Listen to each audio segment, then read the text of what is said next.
El inicio de este libro dice: dichosos los que leen y los que oyen, los que leen y los que escuchan las palabras de esta profecía y guardan las cosas que aquí en este libro del Apocalipsis están escritas, porque el tiempo está cerca. El tiempo está cerca. Estas palabras fueron escritas hace 2000 años. Y podríamos decir, ¿qué tan cerca está que pasaron 2000 años y nada de lo que está aquí ha acontecido? ¿Por qué dice el tiempo está cerca? Porque si el Apocalipsis o los juicios de Dios sobre el mundo no llegan durante tu vida, van a llegar cuando te mueras. Y así como estos astronautas hace 2 días venían a 20,000 kilómetros por hora, 60 kilómetros de altura, y desde que salieron de la Tierra, pues se despidieron y sus familias lo estaban esperando, todos ellos menores de 45 años, jamás volvieron a ver a su familia, y se desintegraron en milésimas de segundos. Así es nuestra vida. Ellos no se imaginaron que en los próximos 15 segundos ya no iban a vivir. Y de repente estaban donde estamos, no van a amanecer en Marte ni en Júpiter, sino despertaron en la presencia del Creador del universo. Unos para bien, otros para mal, dependiendo cuántos de ellos. Hasta ahorita estoy informado que 4 de ellos eran cristianos, uno de ellos, Hilá Ramón, el que era de nacionalidad israelí. Así que pues, así es la vida, ¿verdad? Tú no sabes, en el carro, en la carretera o en la noche, un embolio, un ataque al corazón, no sé. Hay tantas formas de morir para niños, jóvenes, grandes, adultos. Nadie tiene escrito que vamos a vivir mañana. La Biblia dice, prepárate para encontrarte con tu Dios. Así que el tiempo está cerca realmente. El tiempo de nuestra muerte, el tiempo del fin de la humanidad, está muy cerca. Y estos mensajes de Apocalipsis tienen ese propósito, hacernos que podamos acercarnos cada día más cerca a Dios. Vamos a comenzar a estudiar en esta noche la iglesia de Tiatira. La iglesia de Tiatira en el capítulo 2 de Apocalipsis. Y vamos a leer del 18 al 20 nada más, porque creo que es lo que vamos a poder alcanzar a cubrir. Y esta palabra Tiatira significa que no se cansa de sacrificar. Es lo que significa la palabra Tiatira en el griego. No se cansa de sacrificar. En otras palabras, esta iglesia se caracterizó por ser una iglesia que toleraba el pecado. Ustedes saben que cuando la Biblia nos dice, ama a Dios con todo tu corazón, muchos cristianos han negligido y han olvidado que la responsabilidad no solamente es amar a Dios, sino que al decir que amamos a Dios, tenemos que, de una forma paralela e inherente, amar la santidad y la justicia. Tú no puedes decir que amas a Dios sin que tú aborrezcas y odies, escucha las palabras que estoy usando, sin que tú aborrezcas y odies la maldad y el pecado. En la cruz de Jesucristo Dios nos mostró su amor, pero al mismo tiempo el amor lo vemos nosotros al morir Cristo en nuestro lugar, pero vemos el odio y la indignación justa y santa de Dios a Él tener que castigar a su Hijo. Entonces Dios castiga a su Hijo.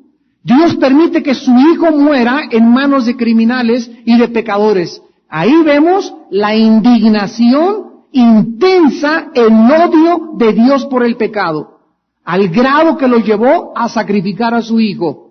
Y de su Hijo hacia nosotros vemos su amor. Entonces la gente no ha comprendido el amor ni el odio de Dios, mucho menos. Porque para nosotros como seres humanos nos es incomprensible entender y creer cómo puede Dios odiar. Porque para nosotros el odio es algo negativo. Sin embargo, hay un odio bíblico que es justo y que es santo, cuando es motivado ante la indignación de la maldad. Entonces, cuando tú vas caminando por la calle, les decía yo el domingo, y ves que una persona está abusando de una niña de 10 años o tratando de violarla, no vas a llegar a decirle, en el nombre de Jesús, peace and love, suéltela por favor. ¿Verdad? Llegas y lo agarras a patadas a ese tipo, o si tienes una pistola le das 2 o 3, 4 tiros en las piernas, o usas la violencia y la fuerza. ¿Por qué? Porque estás usando la indignación para proteger la vida y la santidad de la vida y la dignidad humana. Si te encuentras a Bin Laden ahorita en la esquina, ¿qué haces? Bin Laden, Cristo te ama. ¿Verdad? Tú no puedes, vas a tener que usar tal vez la fuerza para agarrarlo, esposarlo, entregarlos a las autoridades. Y esta indignación que nosotros manifestamos ante el pecado y nuestro odio ante la maldad es justificable en la Biblia por Dios. Cuando el odio no es permitido es cuando es motivado sin tener ninguna base, por motivos egoístas y para satisfacer nuestras emociones. En la Biblia el odio no es mucho más que una emoción. En la Biblia el odio es una actitud. No es una simple emoción, es una actitud, repito, ante la maldad y ante el pecado. Entonces, en este mensaje que en esta noche vamos a analizar, vamos a descubrir que no podemos nosotros como cristianos tolerar el pecado. Hace ratito teníamos una junta a los pastores y yo les comentaba que la gente tacha, por ejemplo, si pasara un carro ahorita de homosexuales así encuerados todos y en ropas menores, ¿qué haríamos los cristianos ante ellos? Si los agrediéramos, seríamos acusados de racistas, de intolerantes, de discriminarlos. Sin embargo, lo que deberíamos hacer es agarrar y voltear el coche con todos ellos para que se cayeran todos y se abrieran la bocota todos. ¿Por qué? Para proteger a los niños que los están viendo y porque no podemos permitir que inocentes sean ellos manchados y sean corrompidos por estas personas que de una forma vulgar y abierta tratan de rebajar las normas santas de la moral. Entonces la gente cualquiera diría, ¡ay, que el cristiano yo creí que puro peace and love y puro misericordia y puro amor! El infierno es una prueba de que Dios odia el pecado. Y el infierno es una prueba que Dios no tolera el pecado. El infierno es una prueba de una indignación santa y justa por el pecado. ¿Por qué no lo podemos entender? Porque no comprendemos ni siquiera lo que es amar. Para nosotros el amar es el amor de Hollywood, es perdonar todo, y sin embargo ese concepto no está en la Biblia. Cuando las personas andan en las calles vino una persona anterior y me dijo, Armando, como cristiano, puedo ir a la embajada americana, me invitaron a protestar contra la guerra de Estados Unidos contra Irak. ¿Con un cristiano puede ir a hacer este tipo de manifestaciones pacifistas? ¿Qué le contestarías tú? Yo le contesté y le dije de ninguna manera. Y me preguntó por qué, y le dije te voy a dar las razones. Porque hay una canción de los Beatles hace mucho tiempo que se llamó All You Need Is Love. Y esa canción de solo todo lo que necesita es amor, es una utopía, es una mentira. Porque si viviéramos en un mundo donde no hubiera maldad, sí, todo lo que se necesitaría sería el amor. Pero en un mundo donde hay el pecado y donde hay maldad, no solamente se necesita ese amor, se necesita el uso de la fuerza y de la violencia. Entonces, creer que andar en la calle, no a la guerra de Irak, vamos a proteger esto y vamos a proteger aquello, es una utopía, es una falsedad. ¿Por qué? Porque por la paz las personas dictatoriales y las personas que tienen gobiernos totalitarios no van a soltar las armas. Se necesita ir a quitárselas por la fuerza. ¿Por qué? Porque hay guerras que son justas y hay guerras que son injustas. Entonces ese pacifismo es creer en un sueño de marihuana, ¿verdad? De que por el puro amor se puede vencer el odio y no es cierto. La Biblia no nos enseña eso. Y la prueba está en la cruz de Cristo. Primero tuvo que cumplirse la justicia de Cristo para que Dios pudiera mostrarme su amor. Primero se tuvo que cumplir la justicia para que yo conociera la paz. No puede haber paz en un mundo de pecado si antes no hay justicia. Siempre la justicia precede al amor y a la paz. Así que tratar de buscar en un mundo de maldad y de pecado que haya paz sin que se aplique la justicia, sin que se persiga a los criminales, es una utopía. Es un mundo que no existe, repito, más que en el cuento de Aladino y la lámpara maravillosa. Entonces nosotros tenemos que elevar nuestra capacidad de comprensión, santos de Dios que me están escuchando. Tenemos que comprender cómo están funcionando las cosas. Tenemos que entender y pedirle al Espíritu Santo, Señor, ayúdame a comprender tu amor, pero también ayúdame a comprender tu odio, Señor. Tu odio por el pecado y por la maldad. Porque ese carácter lo tengo que tener yo también. Y si no tengo ese balance, esa ambivalencia dentro de mi corazón, no puedo verdaderamente decir que amo a Dios. Porque el amor no es ciego, la fe no es ciega tampoco. Existen razones profundas detrás de todos los mandamientos que Dios nos dio en su palabra. Y esta iglesia era una iglesia que toleraba el pecado. Es como aquellos hermanos que, corrieron a un hermano de la iglesia. ¿Por qué lo corrimos? Venga para acá, mire, lo corrimos porque es la cuarta vez que lo agarramos, son sacando a las niñas, ya embarazó 2 chamaquitas, y ese muchacho no merece estar aquí. Por el amor de los demás, sacamos a ese muchacho de la iglesia. Sacamos a esa señora de la iglesia, porque viene a la iglesia a pedirle dinero a todos, a sablear a todos, y eso no es falta de amor, es por el amor de los que se quedan, por lo cual aplicamos nuestra indignación ante la gente que se quiere pasar de listo y abusar de la iglesia, porque eso no es el amor. El amor se manifiesta, repito, cuando se busca la justicia y cuando se busca la santidad de Dios. Entonces la gente cree que la misericordia es perdonar todo, arreglar todo, y te equivocas. Es como el marido que engaña a su esposa. Y pues tú tienes derecho a perdonarme porque Cristo me perdonó. Sí te perdono. Pero sabes una cosa, aquí tengo una herida que tú me hiciste con tu adulterio, y esta herida tarda, porque soy ser humano, años en sanar. Y tú vas a tener que demostrarme en los próximos 3 años, Panchito, que realmente eres digno de que te demuestre mi confianza, no de la noche a la mañana, ya, te perdono y se acabó todo. Pues, bueno, ¿qué les pasa? Ahora sí que vamos a hacer el programa ¿qué les pasa a nosotros? ¿Qué nos pasa verdaderamente? No, pues tú tienes que estar sujeta a mí. Y, discúlpame, una cosa es estar sujeta a ti, otra cosa es ser tu esclavo y tu sirviente. Y Dios no me manda a ser esclavo de nadie.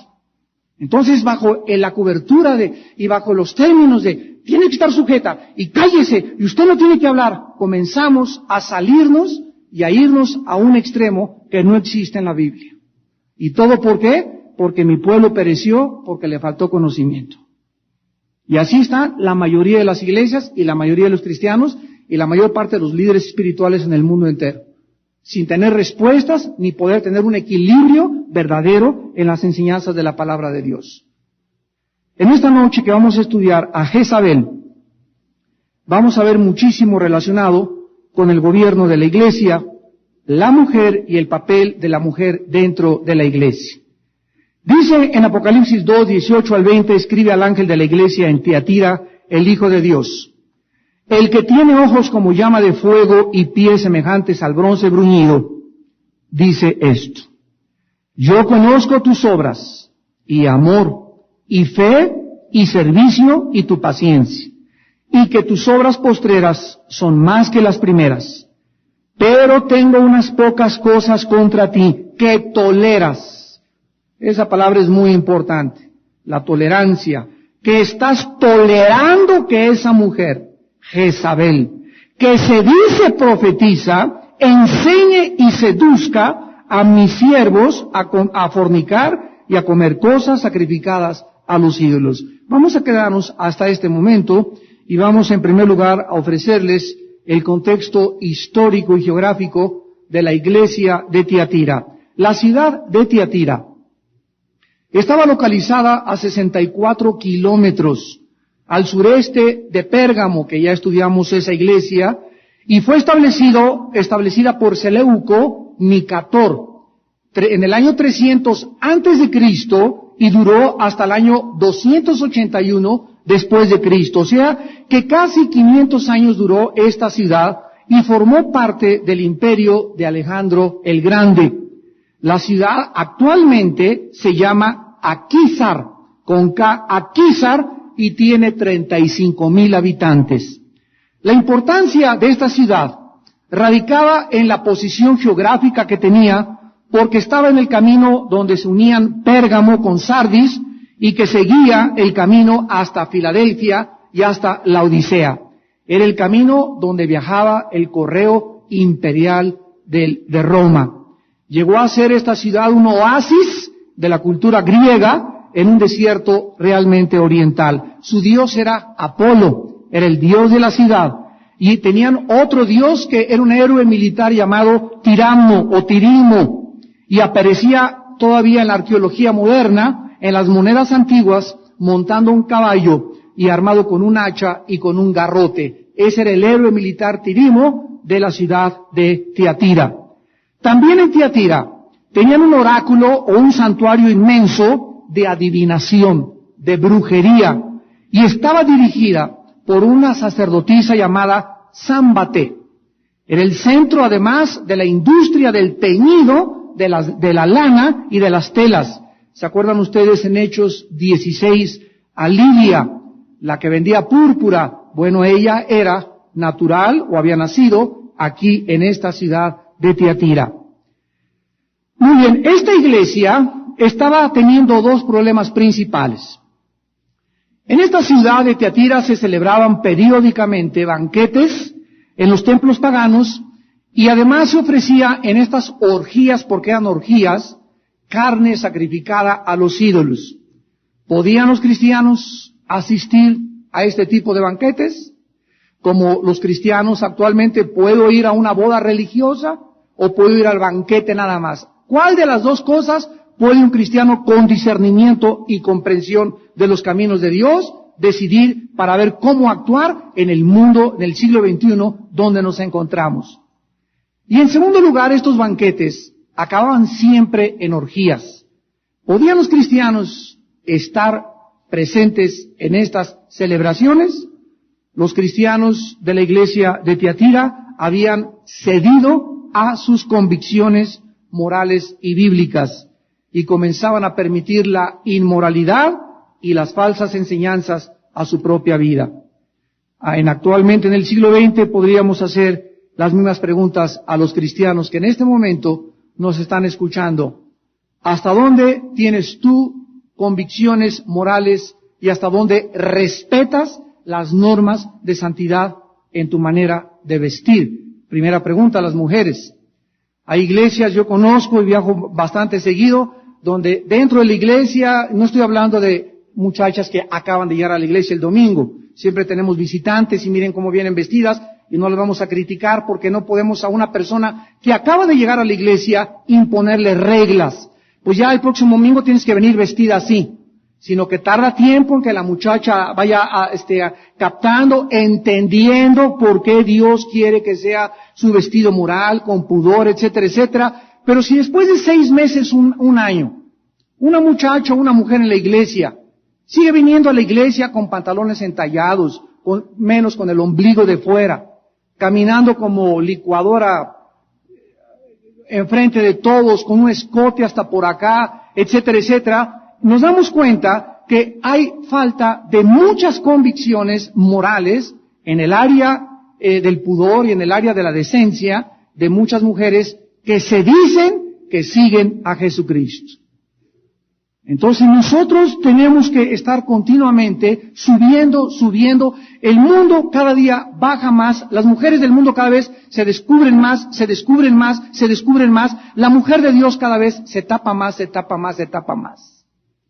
Y tú no tienes que bajarte al nivel donde están las mujeres y descubrirte cómo ellas hacen, caminar como ellas caminan, bailar como ellas caminan, porque tú tienes otro llamado, tú tienes otro conocimiento. Dios te llamó a vivir en otro reino, en otra dimensión, para que lo conocieras a Él, para que fueras santa, para que fueras pura, para que no atrajera las miradas de los hombres sobre tu cuerpo, sino sobre tu espíritu afable y apacible y sobre el verdadero valor que tiene tu corazón y tu alma delante de Dios. Atraer las miradas sobre tu cuerpo hará, ¿verdad?, que algún día te acaben violando, te acaben secuestrando. La mayor parte de los violadores dicen eso. Es que esa muchacha pasaba enfrente de mi casa y pasaba enfrente de mi casa con sus pantalones apretados y se vuelve obsesión. Y tú no tienes por qué estar tentando a los hombres y mucho menos si eres casada.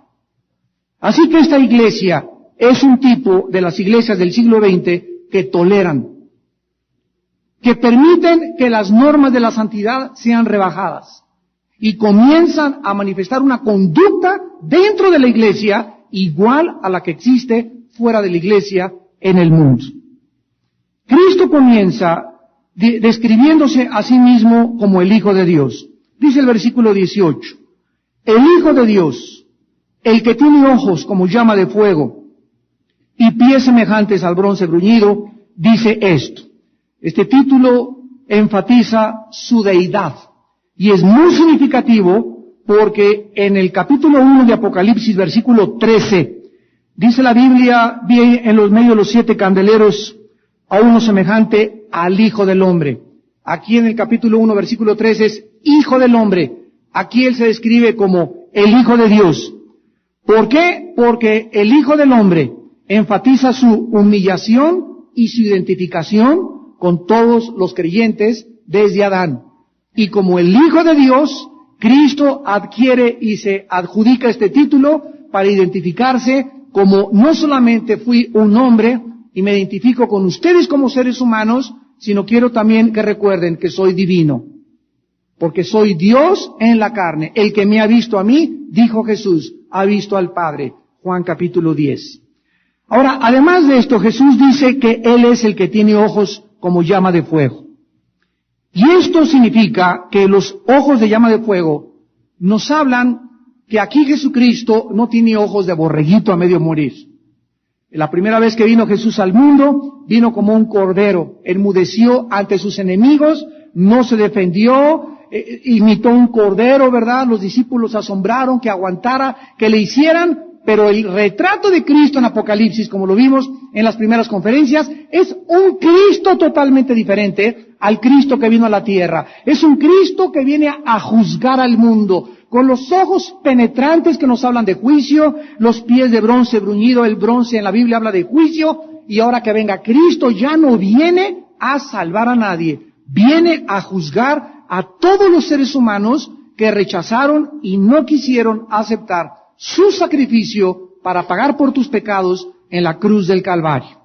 Entonces, estos ojos de fuego nos hablan, ¿verdad?, de la tremenda y escalofriante penetración de esa mirada que va a desnudar a cualquier persona que crea que está disfrazada, y la mirada de Cristo en esta noche te revela los más profundos secretos de tu corazón. En Jeremías 17, 9 al 10, Dios dijo estas palabras. Engañoso es el corazón más que todas las cosas, y perverso, ¿quién lo conocerá?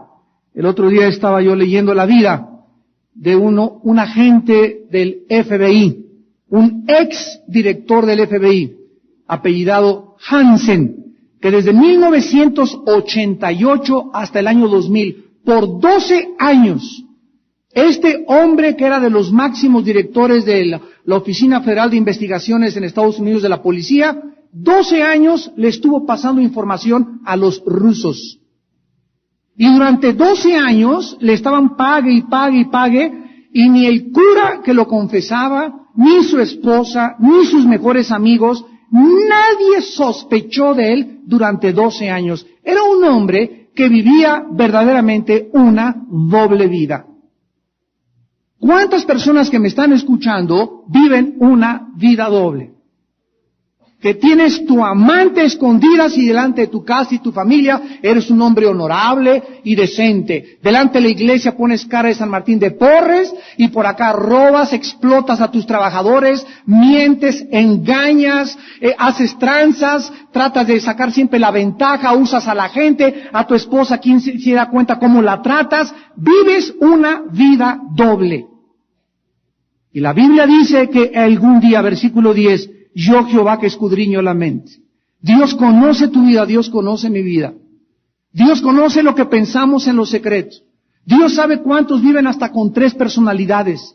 Y cuando Él venga, la Biblia nos muestra a un Cristo con unos ojos de llama penetrantes, pudiendo escudriñar a aquellos que creyeron y se disfrazaron y usaron diferentes máscaras en esta vida. Quiero decirte que en el día de tu muerte le entregarás cuentas a tu Creador. Y Él te desenmascarará públicamente, porque las obras serán puestas en público, como dice la palabra en 1 Timoteo capítulo 5. No hay nada escondido que no haya de salir a la luz. Yo Jehová, que escudriño la mente y que pruebo el corazón, para dar a cada uno según su camino, según el fruto de sus obras.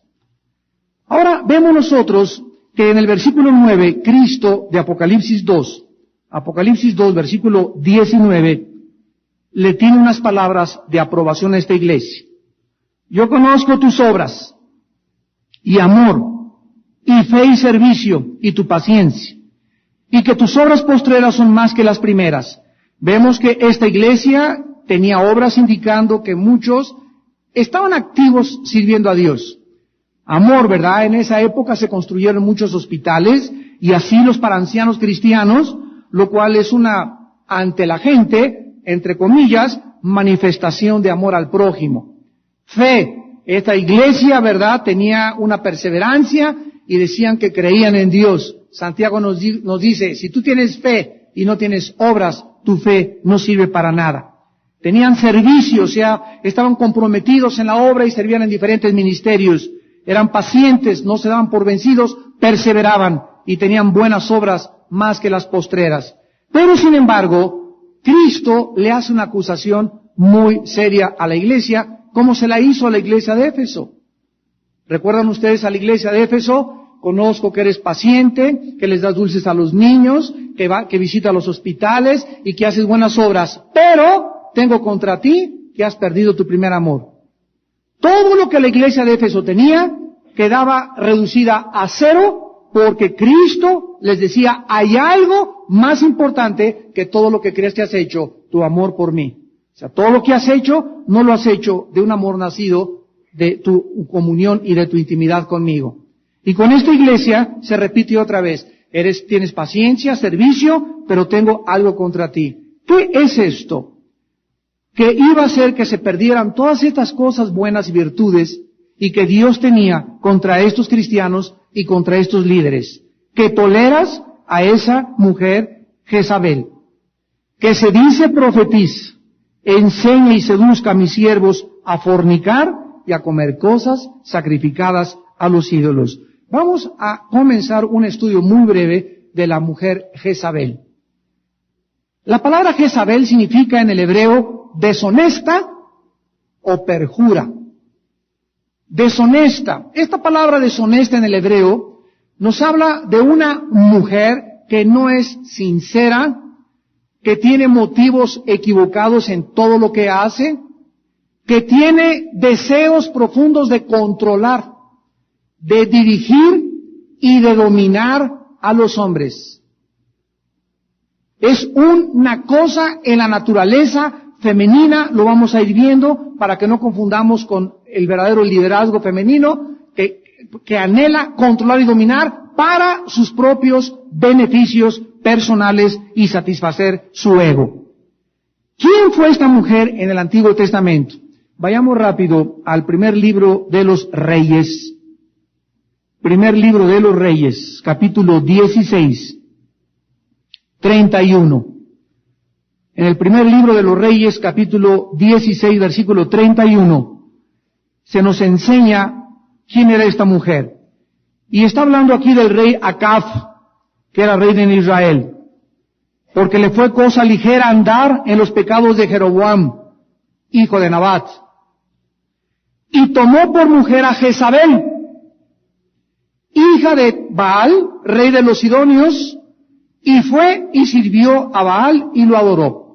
Jezabel no era judía. Era una mujer que se había casado con un rey judío. Y vemos nosotros inmediatamente la infiltración satánica.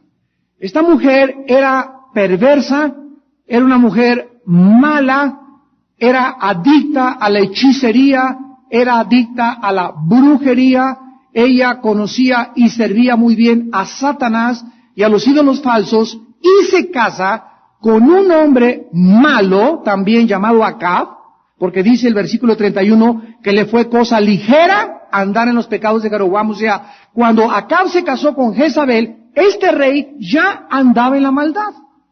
Dice la Biblia, Dios los cría y ellos se juntan, ¿verdad? Dice Amós, andarán dos juntos sin que estuvieran de acuerdo, no.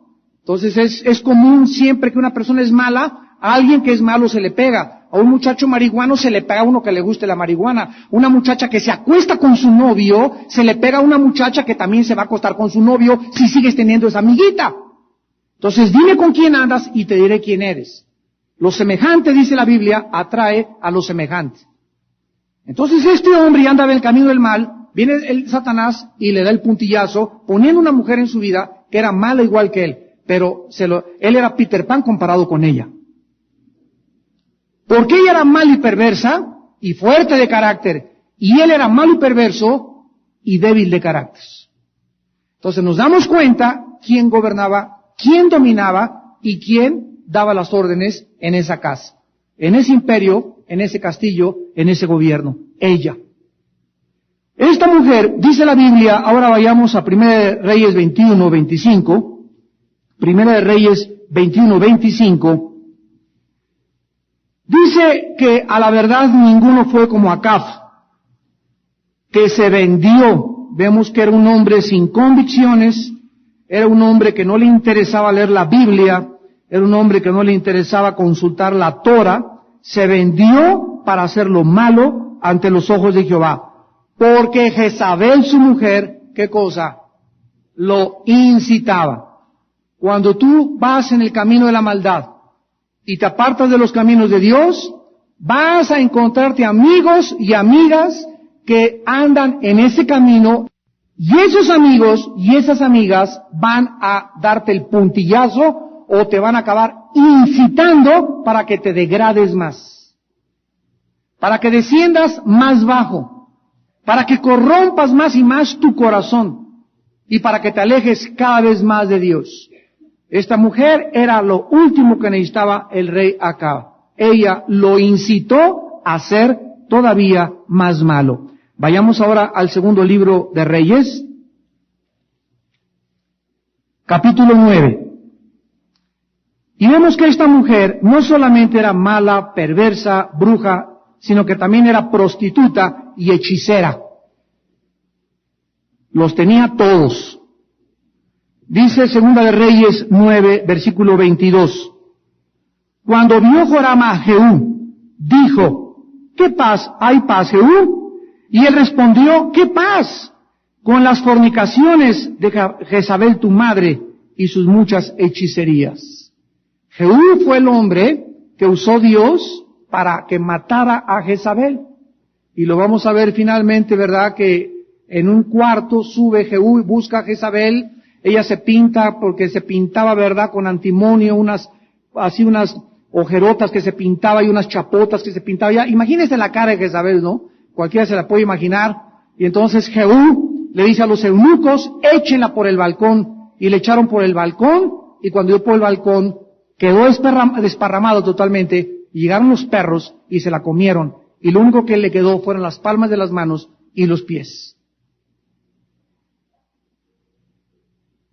Esta prostituta y hechicera fue aquella a quien Dios la había juzgado. Ahí mismo en 2 Reyes 9, dice el versículo 30, vino después Jehú a Jezreel, versículo 30, del 2 Reyes 9, y cuando Jezabel oyó, se pintó los ojos con antimonio, atavió su cabeza y se asomó por una ventana. Y cuando entraba Jehú por la puerta, ella dijo, ¿sucedió bien a Zimri que mató a su señor? Alzando él entonces su rostro hacia la ventana, dijo, ¿quién está conmigo? ¿Quién? Y se inclinaron hacia él 2 o 3 eunucos. Y él les dijo, echadla abajo, y ellos la echaron, y parte de su sangre salpicó en la pared, en los caballos, y él la atropelló. Entró luego después que comió y bebió, y dijo, ahora vayan a ver a aquella maldita y sepúltenla, pues es hija del rey. Pero cuando fueron para sepultarla, no hallaron de ella más que la calavera, y los pies y las palmas de las manos. Y volvieron y se lo dijeron, y él dijo, esta es la palabra de Dios, la cual él habló por medio de su siervo Elías Tisbita, diciendo, en la heredad de Jezreel comerán los perros las carnes de Jezabel. Murió pues, igualmente murieron sus hijos y todos sus seguidores. Regresamos al Apocalipsis, después de ver a esta Miss Universo. Y dice la Biblia que dentro de la iglesia de Tiatira se infiltró una mujer. Y para que nosotros en el siglo XXI pudiésemos darnos cuenta qué tipo de mujer, y los cristianos del Nuevo Testamento, se usó el nombre de Jezabel. Y ya con el nombre de Jezabel ubicamos las características de esta mujer del Antiguo Testamento y vemos que los espíritus que operaron en esta Jezabel, cuando murió Jezabel, los espíritus no se mueren, se salen de los seres humanos y siguen en el mundo vagando, buscando a alguien semejante, a quien se le puedan meter con las mismas capacidades. Si tu madre fue bruja y se murió tu madre y la enterraron, los espíritus de brujería de tu madre se le van a meter a cualquiera de ustedes como hermanos, sobre todo cuando no son cristianos. Uno es el premiado siempre. El espíritu de alcoholismo de tu padre va a alcanzar a sus nietos y a sus bisnietos hasta la tercera y cuarta generación, porque estas maldiciones, así se llaman maldiciones, dice la Biblia, alcanzan hasta 4 generaciones de los que odian a Dios y de los que rechazan a Dios.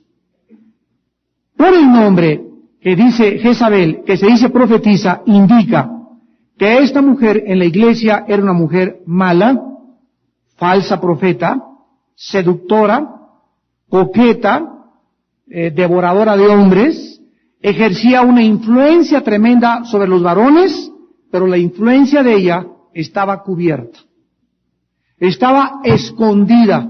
Nunca Satanás se presenta, ni los malos, ni les repito, ni las malas, ni los que se meten a la iglesia, y a todas las iglesias, nunca se mete nadie así, llegó el lobo, me los voy a comer a todos. Siempre entrará, como me acuerdo en el centro cívico, llegaron dos señoras, no les digo ni hermanas todavía, llegaron 2 hermanas y pastor, sí, mucho gusto. Queremos decirle que tenemos todos los dones espirituales, somos profetisas y venimos aquí a dar palabra del Señor a su iglesia. Cálmate, Débora, que le digo una, ¿verdad? Le dije, miren, señoras, antes de que quieran abrir la boca, le dije, en primer lugar, la primera regla, les prohíbo abrir la bocota en 6 meses. Ay, qué feo nos dijo. En segundo lugar, se van ustedes a trabajar al departamento de higiene o a lavar los baños y los pisos por 6 meses. Y después de que estén aquí trabajando en la iglesia, en las labores más bajas, ¿verdad?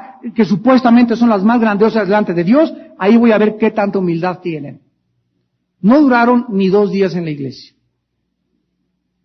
Y así pasa, ¿verdad? Hay gente que llega y es que tienen en los estudios bíblicos, es que los pastores deberían escucharnos porque tengo palabra del Señor. Miren, hermanos, cada semana me pasan a mí así folders con hojas de hermanas que me mandan, otros anónimos con cartas. Pastor Alducin, quiero decirle que el Señor me dijo que hay pecado en este fulano de tal y que usted tiene que obrar así, bla, bla, bla, bla, bla. Y todas estas cartas que nos llegan de supuestas profetisas, que se dicen profetisas, nosotros como líderes espirituales tenemos la responsabilidad de discernirlas. Pues es que viene el juicio contra México y tuve un sueño y usted, pastor, tiene que anunciarles que el 15 de febrero va a estallar esta guerra y viene terremoto y porque es palabra del Señor. Yo siempre a las que les puedo contestar les digo, a mí no me ha dicho nada el Señor. Y sabes una cosa, trato diario de estar muy cerca con el Señor. Yo no sé por qué el Señor, si me ama, me va a mandar un recado por otro lado. Si me manda un recado por otro lado es para confirmar algo que ella me dijo, pero no algo que es nuevo, ni que tampoco tenga yo que hacerte caso para poder yo dirigir ni siquiera el destino de la iglesia que Dios puso en nuestras manos como líderes para hacerle caso a tantas babosadas. Porque son babosadas. Son personas que tienen un ego tan grande que se creen profetisas. Esas personas siempre pregúntales, a ver, ven para acá, Débora. Quiero preguntarte, número 1, para poder, es la prueba de las falsas profetas. Quiero decirte, ¿cuántos versículos memorizas diario? ¿Cuántos versículos memorizas diario? Mira, para que puedas ser profeta de Dios, es la persona que anuncia los oráculos de Dios. Un profeta no es necesariamente el que anuncia el futuro, sino que es la persona que habla conforme a la palabra de Dios. Si tú no estás llena de la palabra de Dios y no memorizas la palabra de Dios, ¿de dónde me sacas tus babosadas? ¿Y por qué dice que son babosadas? Te lo voy a mostrar con la Biblia. Vayamos a Jeremías. Ay, hermanos, esto ha pasado y pasará y seguirá pasando, desde el Antiguo como en el Nuevo Testamento. Dice en Jeremías capítulo 14, versículo 29, que Dios le mandó a su profeta a que dijera estas palabras. Jeremías 14, versículo 14. Jeremías 14. Me dijo entonces Jehová, falsamente profetizan los profetas en mi nombre. No los envié, ni les mandé, ni les hablé. Visión mentirosa, adivinación, vanidad y engaño de su corazón os profetizan. Engaño de su corazón os profetiza. Versículo 15, por tanto ha dicho Jehová sobre los profetas que profetizan en mi nombre, los cuales yo no envié, y dicen, ni espada ni hambre habrá en la tierra, con espada y con hambre serán consumidos, es profetas. Desde el Antiguo Testamento llegaban al pueblo de Dios, ¿quiénes? Hombres y mujeres con mensajes de Dios, entre comillas supuestos mensajes de Dios. Imagínense ustedes la enorme responsabilidad que tienes tú como padre de familia, yo como pastor, como un oficial en el gobierno, de discernir, de distinguir por el amor de Dios lo que es de Dios y lo que no es de Dios, porque si nos vamos con la finta y crees que es de Dios, te pueden sacar del camino, porque son enviados por el infierno. Vayan ustedes a Jeremías 23 ahora, Jeremías 23, versículo 16. Dice Jeremías 23, versículo 16.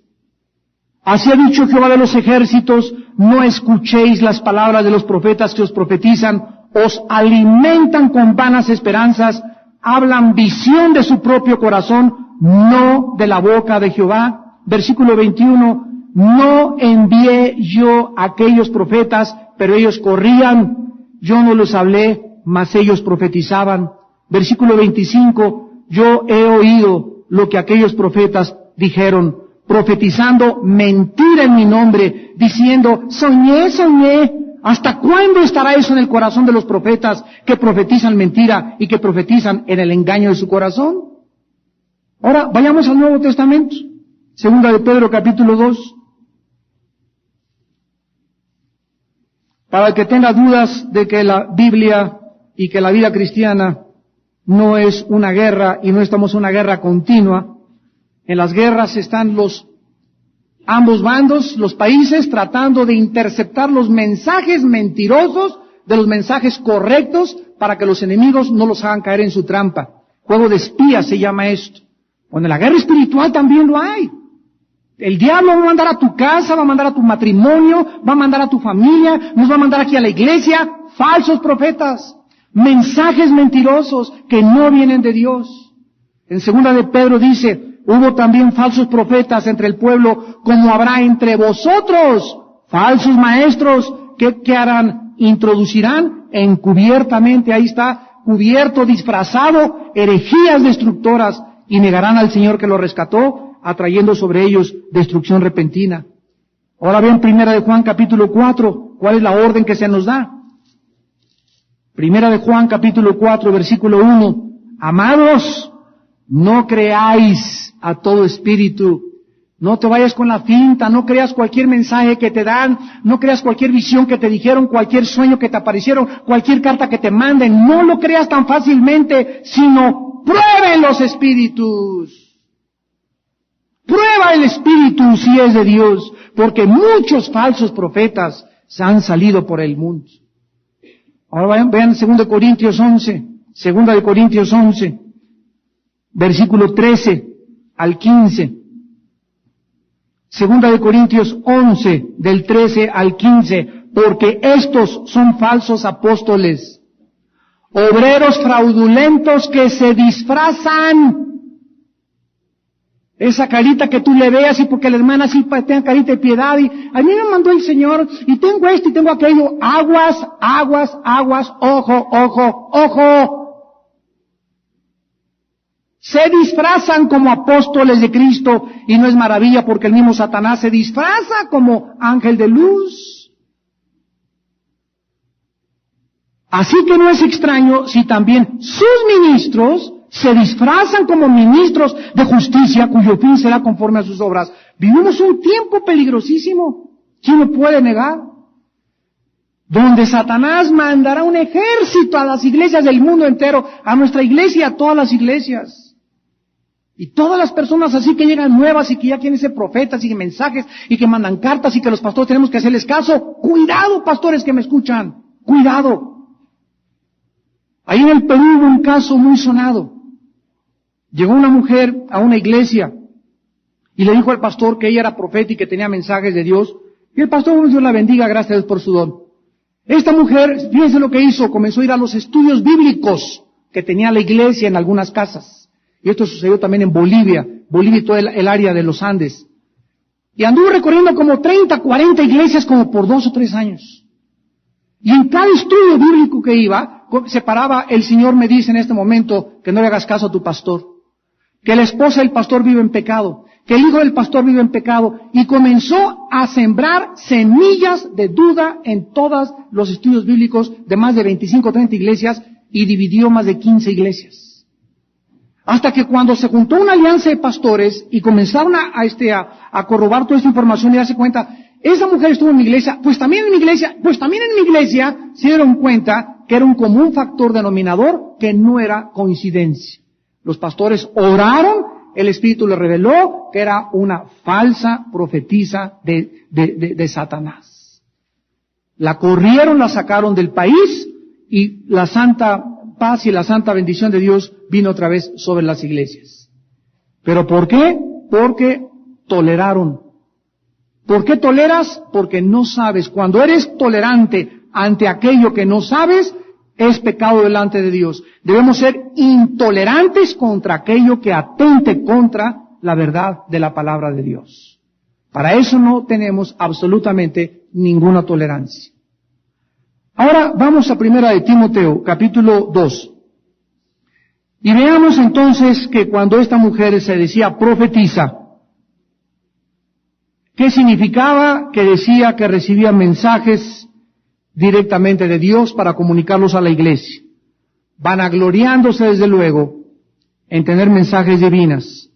Y esto, desde luego, no significa que no haya verdaderas profetisas de Dios y verdaderos profetas de Dios. Sí los hay, en muchas iglesias hay mujeres ungidas con un ministerio precioso que Dios las ha llamado, y los líderes discernimos. Y tenemos que aceptar y tenemos que reconocer cuando alguien tiene, y eso es después de mucho tiempo de conocer a la hermana, de mucho tiempo conocer al hermano. Nadie más que el tiempo nos puede garantizar que verdaderamente hay una mano de Dios especial en esa mujer, en ese siervo. No de la noche a la mañana. Entonces, no quiere decir esto que no haya el original, lo verdadero. Porque sí lo hay. Hay lenguas verdaderas, hay sanidades verdaderas, hay gente que se cae para atrás, que las toma el Espíritu Santo, hay gente que ellas mismas se tiran para atrás, y hay gente que los chamucos se tiran también. Yo recuerdo una reunión que tuvimos en un congreso grandísimo en una ciudad de México, que el predicador comenzó así, pero de una forma indiscriminada a tumbar a todos. Me acuerdo que se acercó conmigo y de una forma descarada, así me puso el pie y me empujó con la mano. Y le agarré así el brazo y le dije, y lo jalé la corbata. Y le dije, ¿sabes qué? Eso no lo hagas. Es una profanación contra el nombre de Dios. A mí no me tumbas a la fuerza, le dije. Dije, yo desde que veo una persona que pone la mano y te comienza a empujar, ten cuidado, quítale la mano. Nadie que te tiene que empujar. Si te caes y das el azotón, te tumba el Espíritu Santo. Y no vas a caer descalabrado. Entonces hay cosas que son de Dios y hay cosas que no son de Dios. Hay otra gente que no los tumba a nadie, pero tienen que caerse para sentir y que la gente lo vea, que el Espíritu Santo los tocó. Y sin embargo, es autosugestión. O el Espíritu verdaderamente te toca. Entonces, todo es falsificado en la iglesia de Dios. Nosotros tenemos que discernir qué es de Dios y qué no es de Dios. Pero los predicadores que llegan, pum, pum, pum, pum, pum, pum, pum, ¿verdad? Ni Rambo.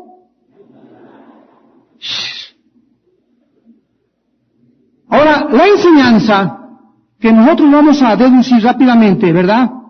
Dice en 1 Timoteo capítulo 2, versículo 11 y 12, que el Espíritu Santo nos enseña que la mujer aprende en silencio con toda sujeción, porque no permito a la mujer enseñar ni ejercer dominio sobre el hombre, sino estar en silencio. Estos versículos se llegaron a tomar y se colocaron en un extremo donde existen iglesias verdaderamente que a la mujer, cállese. ¿Por qué? Porque aquí lo dice. Y para que nosotros podamos entender el contexto, porque siempre el texto sin el contexto es un pretexto, tenemos que ver qué es lo que estaba pasando en las iglesias, como en la iglesia de Corinto también. No había 1 Timoteo, no había Corintios, no había nada del Nuevo Testamento en la iglesia primitiva.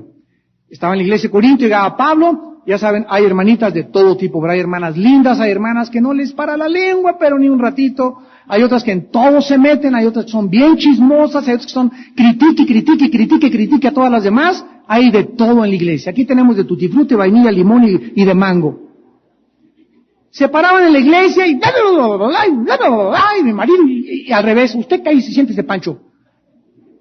Entonces, el Espíritu Santo ilumina a Pablo y le dice, mira, hay que recordarles, 1 Corintios 11:3, que el hombre es la cabeza de la mujer, y que la mujer debe demostrar ante la gente que verdaderamente está sujeta a su marido. ¿Cómo? Dejándolo hablar al primero. Cuando siempre nos traen a los pastores una pareja, y llega una pareja, oiga pastor, queremos hablar con usted, y ella comienza, le digo, vamos a calmarnos, el que debe hablar es él. Entonces tú también no debes de tolerar esto con mucha humildad con tu esposa, mi amor, permíteme, pero déjame tomar a mí y explicar al pastor cuál es el problema. Pero desde ahí, desde que viene la consejería, te das cuenta a quién le amanece el gallo. ¿Cuál es la enseñanza principal la mujer puede enseñar? Porque había profetisas, había diaconisas, Romanos 16, como lo vamos a ver en la próxima clase. El problema era que la mujer no abuse y trate de levantarse en un nivel de usurpar, dice claramente, o ejercer dominio sobre el hombre, ni en la casa, ni en la iglesia, ni en el gobierno. Esto es muy importante de poder comprenderlo. Todos los hombres que se describen en el Nuevo Testamento, todos los nombres para describir a los líderes se encuentran en género masculino. Damas y caballeros, teólogos que nos están escuchando, todos los nombres, obispos, episcopos, ancianos, presbúteros, pastores, todos los nombres que se usan para designar a los líderes o el liderazgo, con excepto de diaconisa, que no es líder, es un ayudante en Romanos 16, todos están en género masculino en la iglesia. Dios le entregó al varón la autoridad.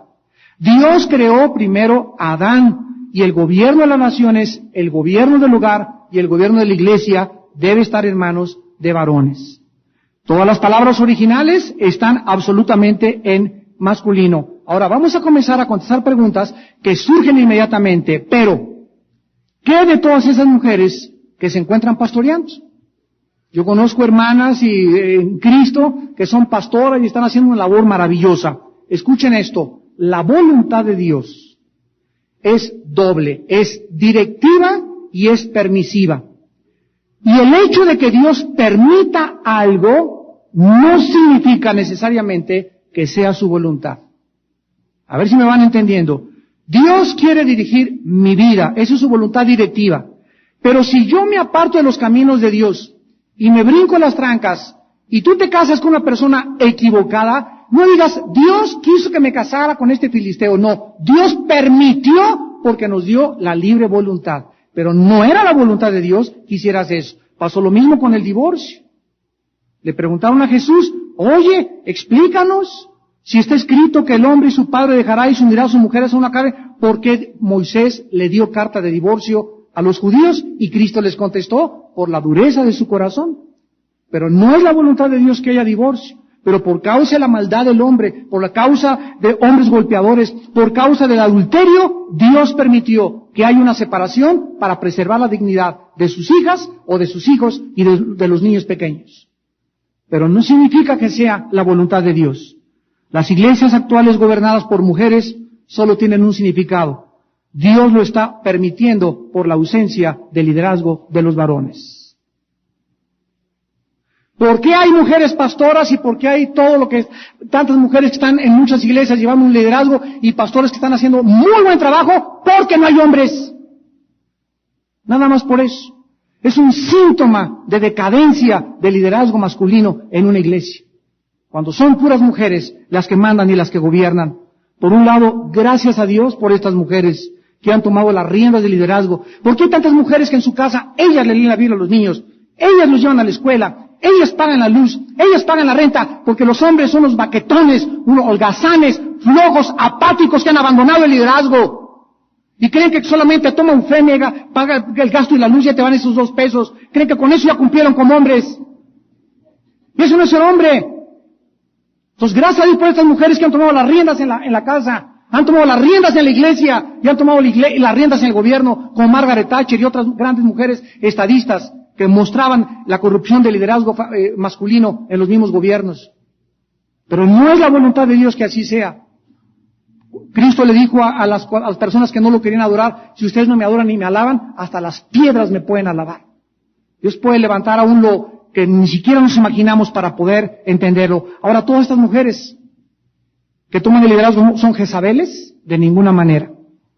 Existen cantidad de mujeres, repito, ungidas por Dios, que aman verdaderamente a Dios y a sus ovejas y que están realizando un trabajo maravilloso en la evangelización y del pastorado de las almas. Entonces, ¿a qué tipo de mujeres se refiere Jesús con las Jezabeles en la iglesia?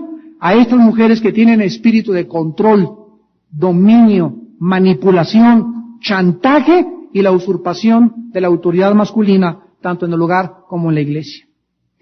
Vamos rápidamente a Isaías 3 y vemos este fenómeno en el pueblo de Dios en el Antiguo Testamento. Isaías capítulo 3, versículo 12. Y vean ustedes un síntoma de decadencia en el pueblo de Dios. Isaías 3, 12. Los opresores de mi pueblo son muchachos y mujeres se enseñorearon de él. Pueblo mío, los que te guían te engañan y tú eres en el curso de tus caminos.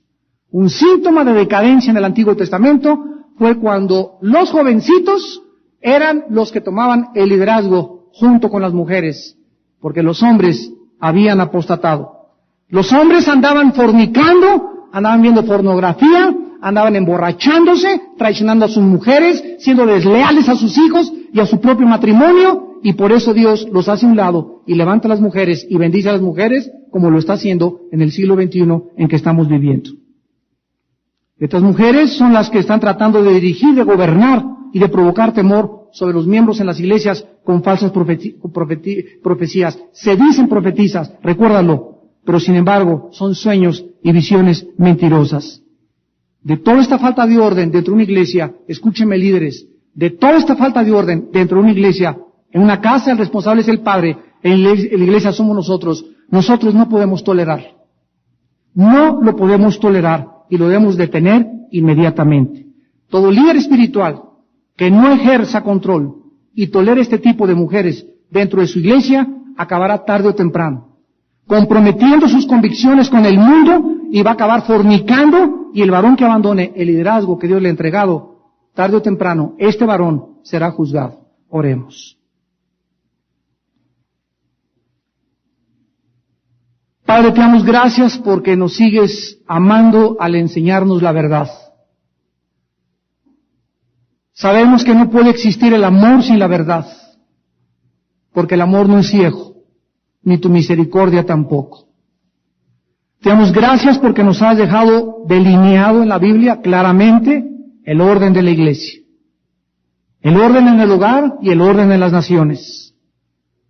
Y te damos gracias, Señor, por las mujeres, la ayuda idónea que has traído a nuestra vida y nuestro matrimonio, que nos ayudan y nos fortalecen a seguir adelante. Gracias por esas mujeres que en los hogares han recogido las riendas que sus maridos han tirado. Maridos machos que han creído que ser hombres es ser peleoneros, borrachos, parranderos y jugadores. Gracias por esas mujeres valientes, Padre, que han sido abusadas y que tú tienes grandes recompensas para ellas.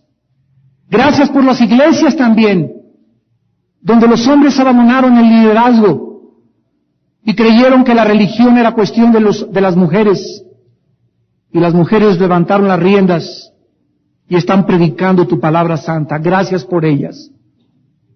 Gracias por todos aquellos corazones que solo tú conoces, que son rectos delante de ti, que te aman sinceramente y que aceptan el diseño establecido por ti en tus sagradas escrituras. Gracias, Padre, porque al poner al hombre como cabeza de la mujer, nunca quisiste significar que seamos mejores que ellas, ni que las tengamos también que aprovechar dominándolas, ni convertirlas en nuestras esclavas y menos en nuestras sirvientas, porque Dios, la Biblia dice que debemos tratarlas como mujeres frágiles, como vasos frágiles, coherederas de la gracia con nosotros, para que nuestras oraciones no tengan estorbo. Pero si tú eres una mujer que tienes este matriarcado que heredaste tal vez, y que te gusta dominar y en tu sangre está el controlar a tu marido, entrégaselo a Dios en esta noche. Porque si tú continúas avanzando, tus hijos van a crecer lastimados e inseguros. Dios creó el diseño de Dios en el hogar para que el varón sea la cabeza, el sacerdote, el líder de su casa. Y Dios bendice grandemente a estos varones, porque han tomado la responsabilidad varonil, porque eso es ser varones verdaderamente ante los ojos de Dios, de ser las cabezas y los líderes espirituales de sus hijos y de su esposa. Gracias, Señor. Síguenos ayudando a dirigir a nuestra familia, nuestra iglesia y nuestra nación, en el nombre de Jesús.